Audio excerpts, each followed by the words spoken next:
Okay, so if you couldn't tell, I was smiling in the camera or staring at the camera because it was funny.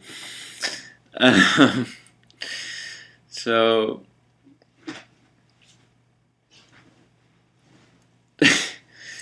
um, oh gosh. Okay, so I found the last 24 hours or whatever. Yeah, 24 hours or so. I've been working through this point from this initial reaction with someone misspelling my name, and I did a lot of videos after that. I think 3 videos during the last 12 hours, and the point still wasn't resolved. And so this morning today, I was writing about this, and it was very difficult. I had to basically imagine like a giant wall or like a storm, and you keep working at it, but you still just feel the storm's still there, and it was tough. I won't go into the details of it because I'm gonna focus on my realization here, which is really cool. So, if you're interested in writing, go to the Destiny process. They have a light course there, and you can practice writing, and you get to explore yourself and work with yourself. And that's how you develop, let's say, the tools of writing, the expression of writing, where you can work with yourself and work with your mind layers. But here,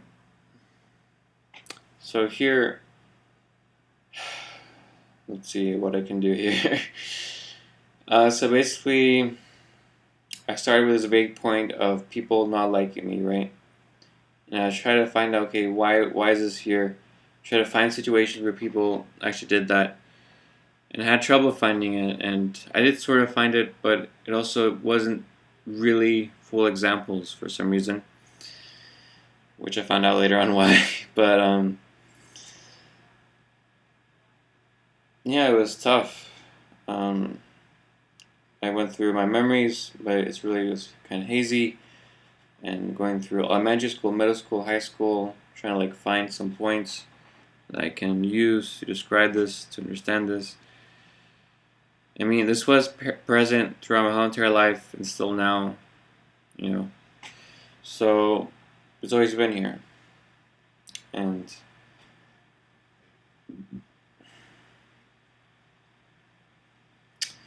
then after all of this, I had gone to take care of some stuff I needed to do. Then I went back to looking at this point. And here I wrote down to express myself unconditionally means that I'm not suppressing my expression. When I first meet someone, when I first see someone, when I first interact with someone, because what I notice is that even before I get to talk to someone or meet someone for the first time, I already have all these ideas, these expectations, and that influences my expression and suppresses my expression. Suppression. Suppresses my expression. Suppression.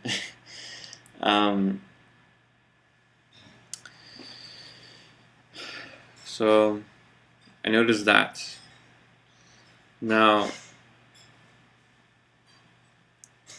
the other day I had suggested for someone to work on their weakness, and here I am facing my weakness, really. Like, this is such a difficult point to work with, to understand. So then I just came to this point, miraculously. I just saw that I should write down my weakness. I'm busy. I should just write down my weakness. So I wrote down my weakness, colon. And then here I was going to write down, okay, where am I the most weak at? And that would be this point, which is me expressing myself, who I am, and people taunting me, making fun of me, laughing at me, attacking me, etc.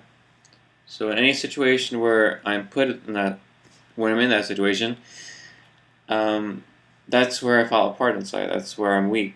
That's where my weakness is. So if you were taking me, putting me in podium, and I express myself, weakness.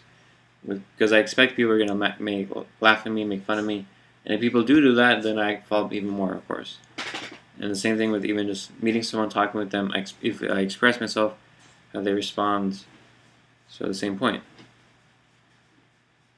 So I decided to try to find out the origin point. You could say the very first moment that this happened, and maybe even some pivotal event that traumatized me. For example, I tried to find that.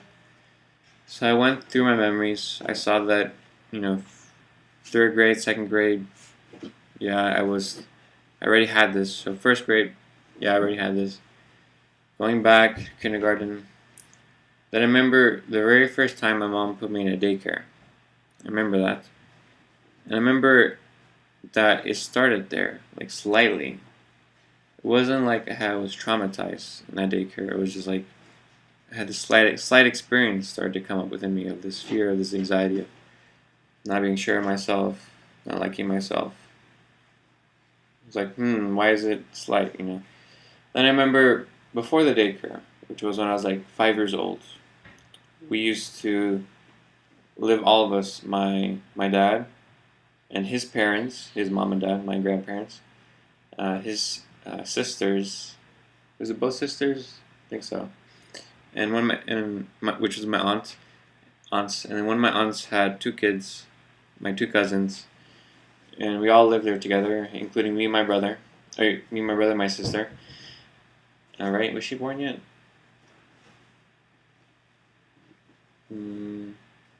No, she wasn't born yet. Okay. Was she? No. Okay. I forget now. But anyway, during this time period, we lived in this really big house that we all shared. It was the first house that they got, that they bought, come here to United States, this big house that's brought all their money in from Bolivia, where they moved from. Yeah, so they got this house, and we all lived there, and it was a really cool house. It was really big, had a big backyard, a lot of fun there, and I remember my aunt telling me that she used to remember me being really happy as a child, talking a lot, always asking questions, and I remember that too. And I remember being like that at the house there, and there were these grasshoppers. I remember seeing hundreds of grasshoppers there in the backyard. And now my cousin, he used to play soccer. He was my age, but he was really good at soccer. And we had a pool there, and we had dogs, and yeah, it was just a good time. So there, obviously, I was living with my family, and there was, one house with some kids that I remember seeing once or twice that we hanged out with, but not any more than that, really. And so that's where we really lived and stayed for that time. And yeah, it was a good time. And then that's when we started to do the daycare to some point there. And then, of course, kindergarten and school. So when I looked for that source of fear that I felt, I was starting within daycare, that anxiety, not being sure of myself, where did it come from? And so I could take that point and look at where in my environment was it coming from. I saw that it came from my mother and my father, especially my mother. She was really worried about the daycare because it was chaotic to her. The people were screaming, according to her, and she was afraid for me. She was afraid that I wasn't gonna be myself. That I was gonna be suppressed. That I was not gonna be able to be me. And I picked up on that fear. And that fear that both parents have been there up until today. 26 years of my life. I remember constantly, occasionally, regularly, usually, they would ask that question are you making friends? And there was always that resonance of fear within their voice. And I always picked up on that. And they always ask, how was my day? but it still wasn't a fear point. And obviously, as a child, you want to make your parents feel good, so you say everything's good, everything's fine, because you don't want the fear, and you pick up on the fact that they don't want the fear, that they want something different, they want what's good, so you give them what they want. So that's been my life, where I picked up my parents' fear, I took it for real that, there's something wrong with me, or that I should be afraid or worried, not fitting in, that I'm being suppressed by other people, by my environment.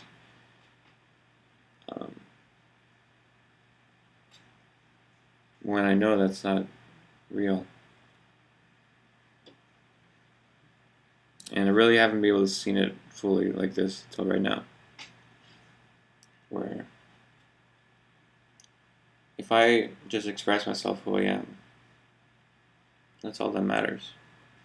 If I express myself from who I was since I was 5 years old, that would have been great.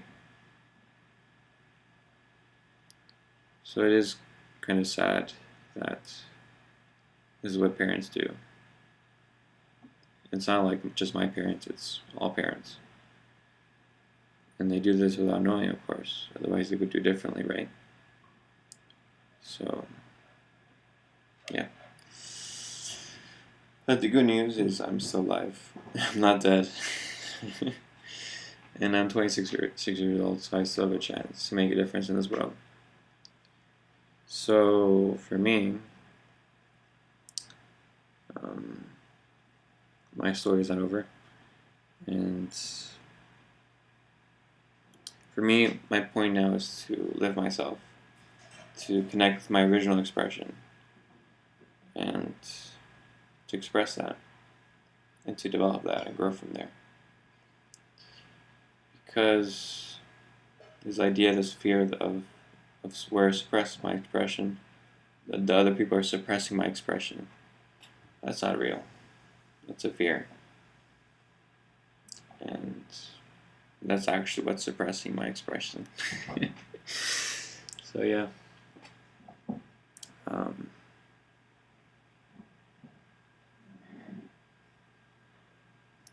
So yeah, fear not only affects you, it affects other people. Remember that. If you have a child. If I were to have a child, I would spend so much time in first preparing myself, where I'm absolutely clear, meaning I've walked my process to such an extent where I won't be possessed, I won't feel angry, I won't feel afraid, because your children pick up on that from a young age. As soon as you start feeling it, they pick up on it, and they become it. Even I suspect in the womb, in pregnancy as well. Where even for me, I expect that, even for me as a guy, my physical semen, that affects, the baby as well. That even the cells that form semen for men, that has the resonance of who I am. So at the moment of conception, that part of who I am, everything of me is brought onto the child. The same thing too with pregnancy, that the child within the womb, they pick up on everything that's happening in the environment. And of course, most importantly, who their parents are and where their stand is. So that's going to determine the child's future. The same thing when they're born, same thing when they're 1-year-old, 2-year-old, 3-year-old, 4-year-old, 5-year-old. And with my parents, they've always had this point of fear, right? They still have it. So, really, it's up to the parent. It's such an absolute responsibility that, yeah, so absolute. What parents are responsible for their children, for who they are, especially in those years. So,